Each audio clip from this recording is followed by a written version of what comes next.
The Honourable Leader of the Opposition. Mr. Speaker, it's a real pleasure to welcome into the House today Prime Minister Julia Gillard as the first leader of another country to speak in this chamber. I welcome you here, Prime Minister, both as the leader of your nation, but also the leader of our fraternal party, the Australian Labor Party. And I note with pride that the very first Labor Prime Minister in this country in 1935, Michael Joseph Savage, was an Australian from your home state of Victoria. Mr. Speaker, our relationship is based on more than simply geographic proximity. It's founded on a shared heritage, history and culture, shared institutions, shared values, and what in both countries we like to refer to as mateship.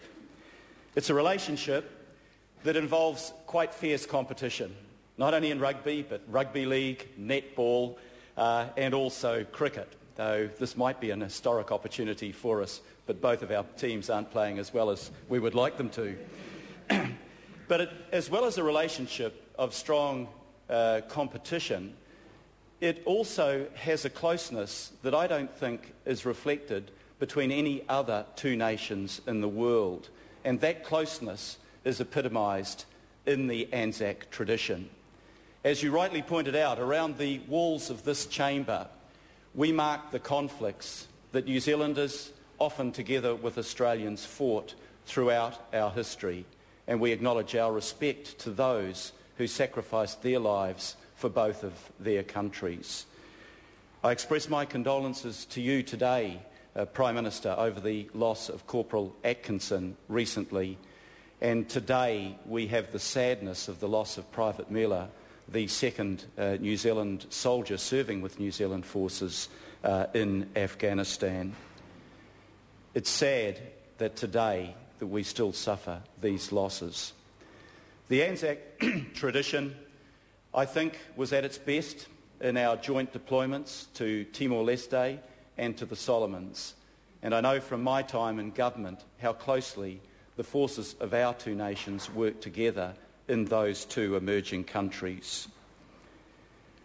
More than the relationship between our countries internationally in terms of defence, as close friends, we are ready, both of us, to support the other in the event of a disaster.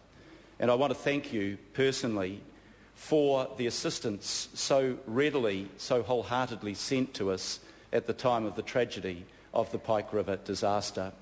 I met with the Australians, the Queenslanders, that were part of that rescue team. They were staying in a hotel called formerly the Blackball Hilton. The Hilton claimed that we couldn't use that. It's a town of about 30 people. And interestingly, the town in which the Labor Party as a party was born in 1916. In return, New Zealand offered its help, and we express our sympathy and condolences to you today over the awful events of the floods, Cyclone Yasi and bushfires. Can I thank you again for your readiness to extend emergency federal assistance to New Zealanders living permanently in and paying taxes in Australia.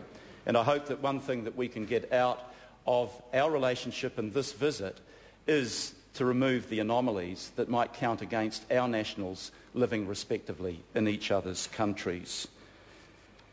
Both of our countries are, of course, proudly independent and sovereign nations, but we do support and we have worked hard towards the objective of a common economic market and a common border.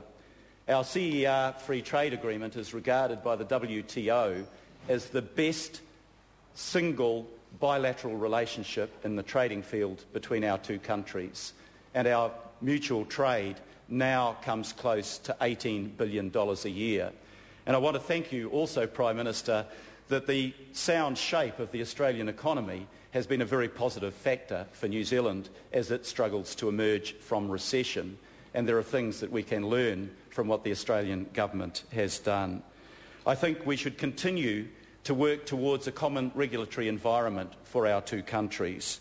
And I would also welcome the facilitating of travel between our two countries.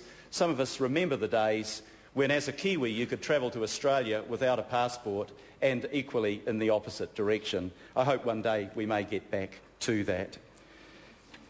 Mr. Speaker, Australia and New Zealand are each other's most important partners in the South Pacific as we strive to ensure stability, peace and economic development in the region.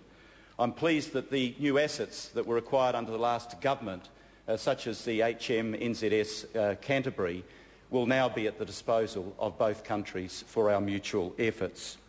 We're also close partners, as you pointed out, in the wider Asia-Pacific region, a region that is essential for both of our countries' futures. Well, from time to time, our countries may have distinct and different views on international affairs. I believe that we will continue to work closely together for a more just and a more peaceful world. Thank you, Prime Minister, for your visit. Thank you for being a good friend of New Zealand, and I'm sure that under your leadership, the real advances that have taken place in the relationship between our two countries will continue into the future. Welcome to New Zealand.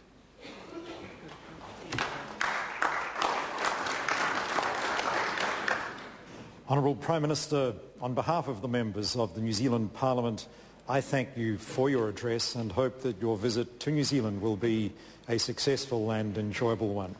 Please convey our best regards to your colleagues in the Commonwealth Parliament of Australia.